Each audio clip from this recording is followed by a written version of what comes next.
Por cila është kostoja vërtet që ka patur biznesi qytetarët gjatë kësaj periudhe të mos funksionimit të gjykatës administrative, mbetur peng për shkak mungesës së një vullnetit politik midis palëve, megjithëse drafti projekt ligji në fjalë siç u bëra me dije ekziston aty që nga viti 2008. Bllokimi vërtet ndodhi në 2009 me largimin opozitës nga punimet e parlamentit. Tashmë i rikthyer në Komisionin e Ligjeve, por duke kujtuar që Shqipëria mbetet vendi i vetëm i rajonit që nuk e ka një gjykatë të tillë.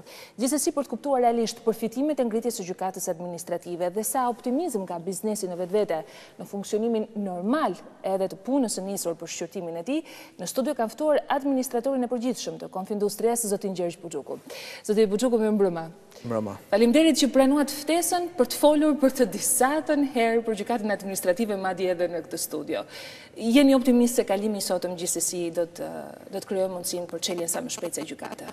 Në këtë rast, në fakt, nuk jemi në fazën e kërkimit, jemi në fazën që pranojmë që kemi hyrë në fazën përfundimtare të miratimit të këtij akti të rëndësishëm, do të mendoja unë, të sistemit të drejtësisë shqiptare, sepse është një hallkë e munguar në sistemin e drejtësisë shqiptare, por që është edhe një veprim i duhur në ndërtimin e institucioneve shqiptare sipas standardeve demokratike. Shqipëria, më thash, është vendi i fundit që nuk e ka një gjykatë administrative në rajon. Kostoja reale e mungesës së kësaj gjykate për gjatë kësaj periudhe, të paktën që nga viti 2008 kur nisi si draft të hartohet. Në fakt, neve themi 3 vjet, por faktikisht ka 5 vjet që nga momenti kur kam rastin të them tani që ishte Konfindustria që e mori nismën para 5 vjetësh dhe e mori duke i bërë një kërkesë të drejtë për drejtë edhe liderit të opozitës edhe kryeministrit të Shqipërisë. Ndërkohë që qeveria shqiptare veproi me shpejtësi për të ndërtuar draftin, çuditërisht megjithëse ne e kishim marrë miratimin parim nga lideri i opozitës, pastaj për arsye politike ajo bllokua, sikurse e dinë të gjithë. Në fakt, mungesa e gjykatës administrative është një goditje dhe këtë duhet ta theksojmë, jo vetëm për biznesin vendor, biznesin shqiptar, por është një diçka që ka munguar për qytetarët shqiptar. Sepse vetë fusha e veprimit të gjykatës administrative, sipas shembujve dhe standardeve të vendeve të zhvilluara demokratike të botës, nuk prek vetëm sferën ku vepron biznesi, por mbi të gjitha prek sferën ku veprojnë qytetarët. Mjafton të përmendim faktin që të gjithë ne përballemi me institucionet shtetërore, duke filluar që nga gjobat që marrim nga policia rrugore, policia elektrike, etj. Dhe praktikisht nuk ka një vend asnjë anës neutral, i cili të t'japi një verdikt ashtu siç duhet. Kanë të drejtë qytetarët, ka të drejtë biznesi, apo kanë të drejtë institucionet shtetërore. Pra ju kuptoni edhe vetë që mungesa e gjykatës administrative praktikisht ka penguar biznesin, ka penguar investimet e huaja për të ardhura, sepse edhe një investitor i huaj që vjen, po qoftë edhe vendas, natyrisht është shumë më i mbrojtur kur e shikon që është një sistem i cili parafrohet standardeve dhe mënyrës si funksionojnë në vendet e zhvilluara. Mungesa natyrisht nuk është mirë, është negative. Pra, si të thuash, ka një kosto oportune.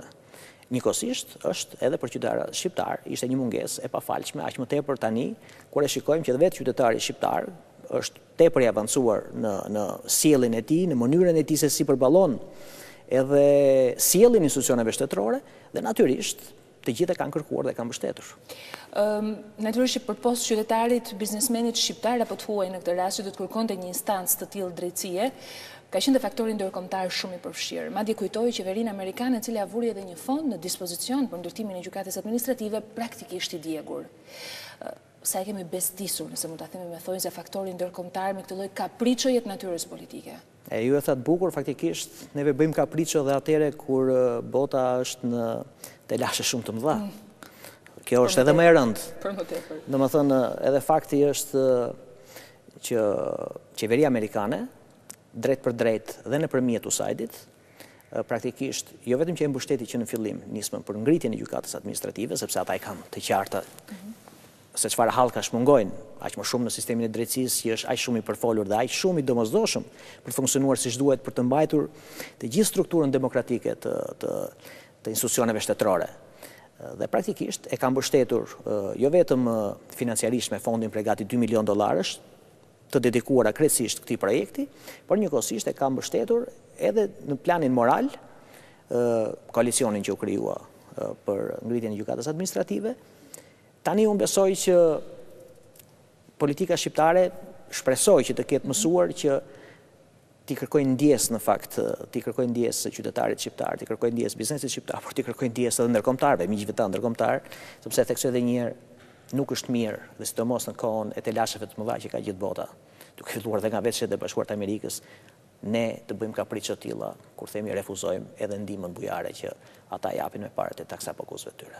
Zoti Buxhuku, Partia Socialiste sot e pranoi në parim projektligjin, çka do të thotë që do të kalohet tashmë në shqyrtimin në detaje. Do të ketë një propozim me disa amendamente që do t'i bëjnë këtij projektligji. Çfarë ka ndryshuar që nga hera e fundit kur e ka marrë konsensusin në fjalë drafti, që ka nevojë për amendime të reja dhe për çfarë bëhet fjala? Janë konsultuar me grupet e interesit? Në fakt, Partia Socialiste veproi me seriozitet kësaj radhe, përpara 4-5 ditësh ajo bëri një seancë dëgjimore me grupet e interesit. Unë vetë personalisht ishta në emër të Konfindustrisë dhe e paraqita dhe mendimin ton. Praktikisht duhet thënë që thelbi i draftit që është sot i përgatitur para disa vjetësh dhe që ndodhet sot në Kuvendin e Shqipërisë është një draft i mirë, draft cilësor. Natyrisht, koha e gjatë, si shpreha e famshme kineze që çdo e mirë ka të keqen, por dhe çdo e keqe ka të mirën e saj, ka lënë mundësinë që ne të shikojmë për të parë edhe ato hapësira të cilat duhen plotësuar për ta përmirësuar më tej cilësinë e këtij drafti. Konkretisht për çfarë bëhet? Dhe konkretisht, së pari ndahen në 2 bloqe. Këto ishin edhe kërkesat tona, të cilat në fakt nuk janë kërkesat e Konfindustrisë, këto vishin nga një rafje gjërë mendimesh, se dhe thash që kishim kohën me tepric për të diskutuar cilësinë e draftit që ngjendej, me akademikët dhe botën universitare të vendit dhe të huaj, pa e patëm këtë gjë dhe nxorëm disa pika kryesore që ndahen në 2 bloqe, në 2 shtylla. Shtylla e parë ishte fakti që me qenë se ligji ose drafti që sot gjendet në Kuvendin e Shqipërisë praktikisht përcakton 2 hallka, hallkën e parë, pra gjykatën administrative të shkallës parë dhe gjykatën e shkallës dytë, dhe nuk e ka shtjelluar më tej për se çfarë do të bëhet me ankesat për në shkallën e tretë, sepse ishte pamundësi objektive që të diskutojnë atë kohë, kur ndërkohë ne kishim probleme shumë të mëdha për të marrë miratimin edhe për ligjin e gjykatës administrative, të mendosh pak që duhej prekur dhe ligji i funksionimit gjykatës lartë. Tashmë që miratimi është dhënë, dhe si të thuash, unë vetë e vlerësova faktin që kishte seriozitet edhe nga ana e përfaqësuesve të Partisë Socialiste, paktën ajo që u deklarua në tavolinë. Ideja është ngrihet një seksion administrativ në gjykatën e lartë, që do të thotë duhet preket edhe ligji i gjykatës lartë, në mënyrë që të 3 shkallët të mbyllen. Pra të veprohet sipas një ankese gjyqësore normale me 3 shkallë. Dhe në vijshmëri. Kjo është e para, me gjithë disa rregullime procedurale për ta bërë efektiv këtë lloj gjykimi, sepse vetë thelbi i gjykimit administrativ është që përveç cilësisë duhet të jetë dhe i shpejtë. Edhe këtu ka një problem që do të preki dhe anën procedurale për ta mbyllur deri në fund hallkën e ankimit administrativ. Nga ana tjetër, ajo që ishte më e rëndësishmja dhe që në fakt vjen si propozimi drejt për drejt i Konfindustrisë, është fakti që ne vlerësuam dhe krahasuam se kush do të ishin gjyqtarët administrativ. Dhe këtë e bëm duke u krahasuar dhe me përvojat e vendeve të zhvilluara demokratike të botës, përmendim Gjermania, Italia. Po për shembull, Gjermania dhe Italia e kanë që në masën gati 78% gjykatësit administrativ, pra që trajtojnë çështjet administrative, që do të punojnë gjykatën administrative, përveç një përgatitje juridike, si profesion të parë, ata duhet të jenë specialistë të profesionit, ekspert profesionit. Pra jo domosdoshmërisht?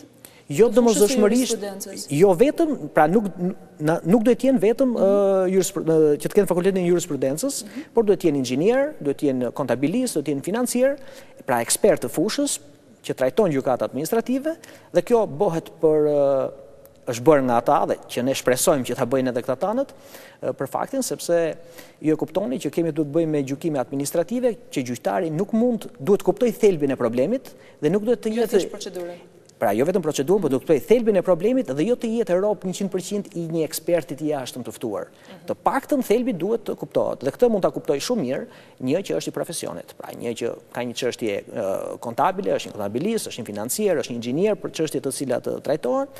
Dhe mendoj që kjo do të jetë një risi shumë pozitive për të funksionuar me efektivitet gjykata administrative, sepse duhet kuptojmë diçka, nuk mjafton ta ngresh, pra të bësh ligjin, nuk mjafton të gjesh edhe godinat, Që është problemi vetë edhe ai në kushtet e fondeve të munguara, po... Edhe ai është një problem, por është më i zgjidhshëm aty.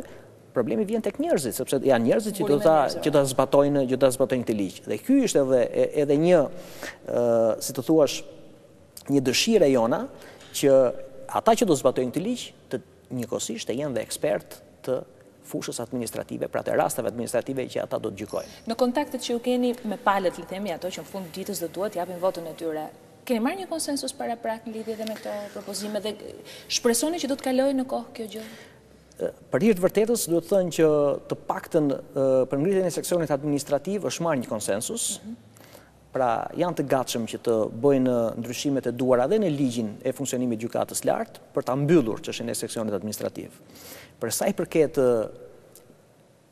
cilësisë së gjyqtarëve, të cilët jenë pjesë e gjykatës administrative, për hir të vërtetës, nuk e di, shoh një lob të përbërë nga juristë të cilët në këtë rast nuk ndikohen nga ngjyrat politike. Shohim një lobim juristësh të gjitha krave, të cilët, si të thuash, kundërshtojnë këtë propozim, mbase është edhe çështje konkurrence, domethënë, sepse fakti që neve prezumojmë që duhet të kemi një fluks të ri gjyqtarësh administrativ, konkurencën e bërë më të ashpër në këtë botën e ngushtë. E ndjen si më autokton, le të themi, në tokën e tyre. Kjo është një ide. Kjo është ideja. Që nga momenti që miratohet ligji në fjalë, deri në funksionimin e gjykatës, sa kohë mund të kërkojë nëse qielli mbetet pare, siç është tani? Po derisa të paktën në vlerësimet që janë bërë kohë më parë, se thash kemi histori në këtë çështje, praktikisht mendohet që brenda një periudhe 6 mujore, domethënë si të thuash, të kemi mundësinë që të kemi fillimin e funksionimit të gjykatës administrative, të paktën në pikat kryesore.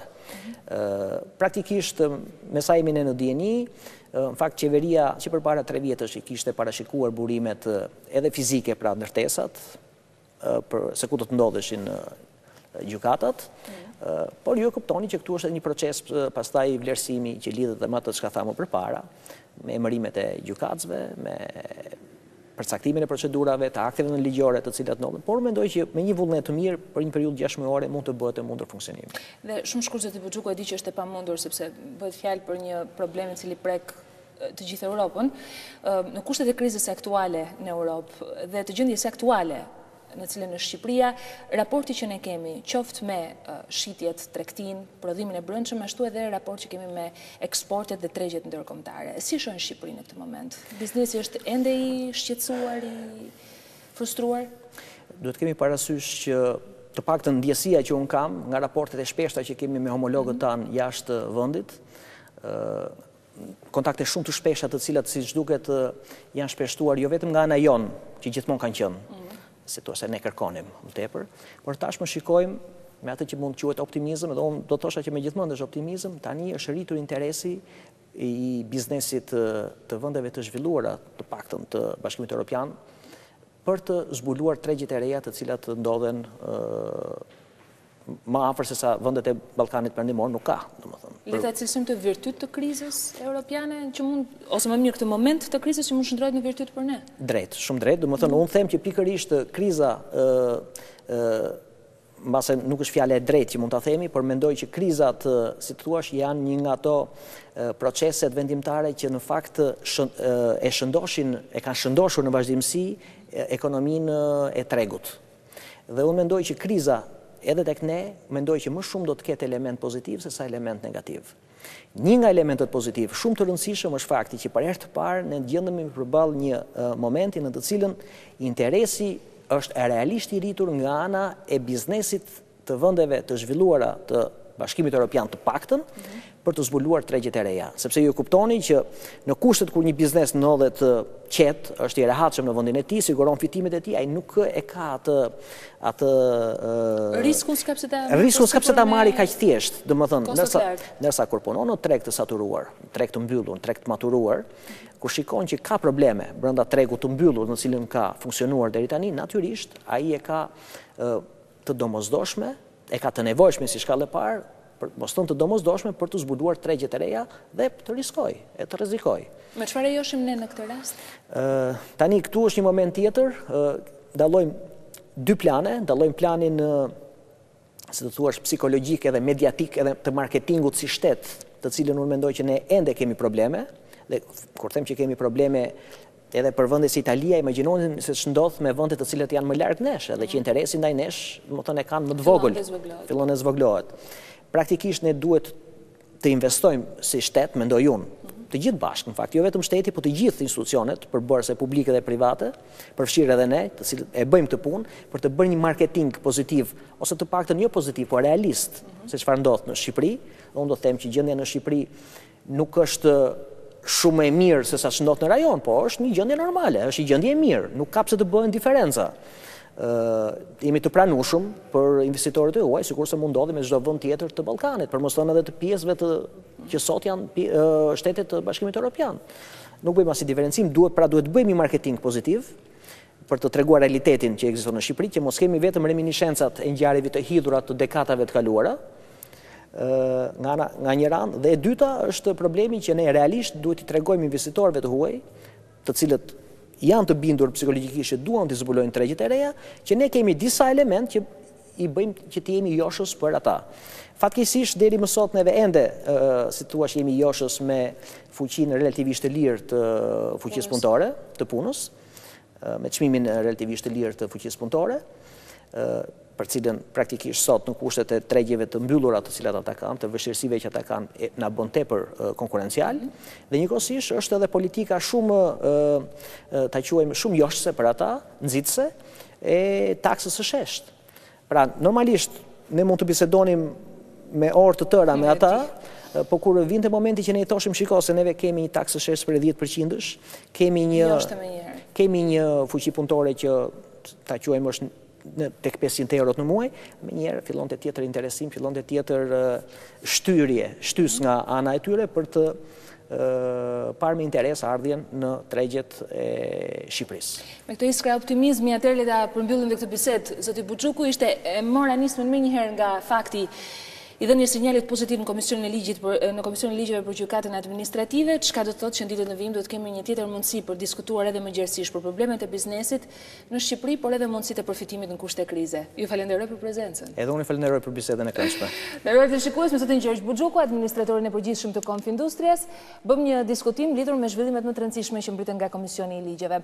Ndërkohë ne do të vijmë të flasim për çështje të rëndësishme që kanë bënë me infrastrukturën e qytetit, si për shembull, ndërtimi me koncesion i një parkimi nën-toksor në sheshin Italia. Dihet se çfarë rëndësie ka për zgjidhjen e trafikut, për uljen e ndotjes së ajrit, për ndotjen akustike. Është kryebashkiaku zoti Lulzim Basha, i cili sot ka firmosur edhe marrëveshje në fjalë, duke folur edhe për elemente të tjerë përfitues kolateral të kësaj nisme që kanë të bëjnë si me punësimin, sepse 12-13 milionë euro investim kërkojnë edhe punonjës rreth qindra të tillë që do të vihen në punë për realizimin e projektit në fjalë.